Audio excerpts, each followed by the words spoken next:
पहिल्यांदा तुम्हाला रियांशला पाहिलं त्यावेळी तुमच्या नेमका मनात काय चाललं होतं?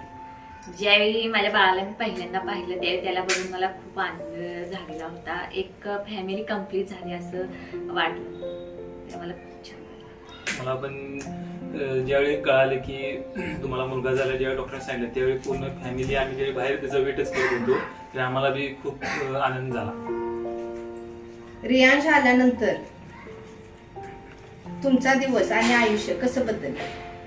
तो आल्यानंतर दिवस कधी सुरू होते आणि रात्र कधी होते तेच कळत नाही, कारण दिवसभर आम्ही त्याच्या मागे मागेच असतो. आणि पहिल्यांदा तर खूप टफ गेलं, म्हणजे स्लीपलेस नाईट. हे म्हणजे प्रत्येक मदरच्या आयुष्यात हे असतं. परंतु ज्यावेळी तो म्हणजे हसतो खेळतो आणि त्याला जवळ घेतो त्यावेळी ते सगळं काही विसरायला होतं. त्यामुळं ही पण जर्नी मदरहूडची जी आहे ती छान होती.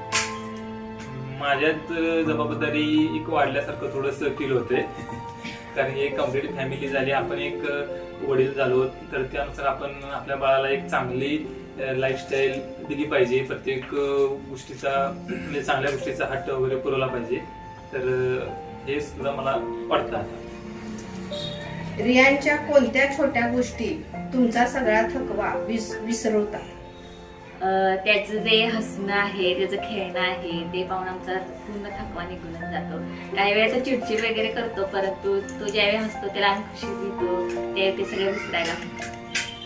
हा, मला पण ज्यावेळी तो ज्यावेळी खेळत असतो, इकडे तिकडे बागडत असतो, त्यावेळी त्याचा एक सहवास सगळ्यांनाच एक आनंददायी वातावरण निर्माण करतं. त्यावेळी थोडस जो काही स्ट्रेस असतो तो निघून जातो. तुमच्यासाठी सर्वात आनंदाचा मोठा क्षण कोणता आहे? तो आमच्या आयुष्यात आला, हाच आमच्यासाठी खूप आनंदाचा आणि मोठा क्षण आहे. माझ्यासाठी पण रियांश हा आमच्या लाईफ मध्ये आला, हाच मोठा क्षण होता आमच्या दोघांसाठी पण. जेव्हा रियांश मोठा होईल आणि हा व्हिडिओ पाहिल त्यावेळी तुम्हाला काय सांगायची इच्छा आहे?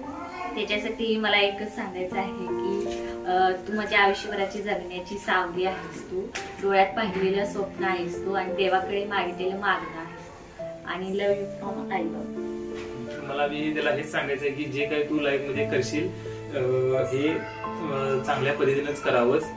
पहिला आपली हेल्थ सांभाळून, त्यानंतर जे काय तुला सगळ्यांची रिस्पेक्ट वगैरे राहून, सगळ्यांशी बोलून चालून आणि चांगलं आरोग्य आणि चांगलं शिक्षण हे तू शिकावंस. आणि हीच आमची दोघांची एक इच्छा आहे.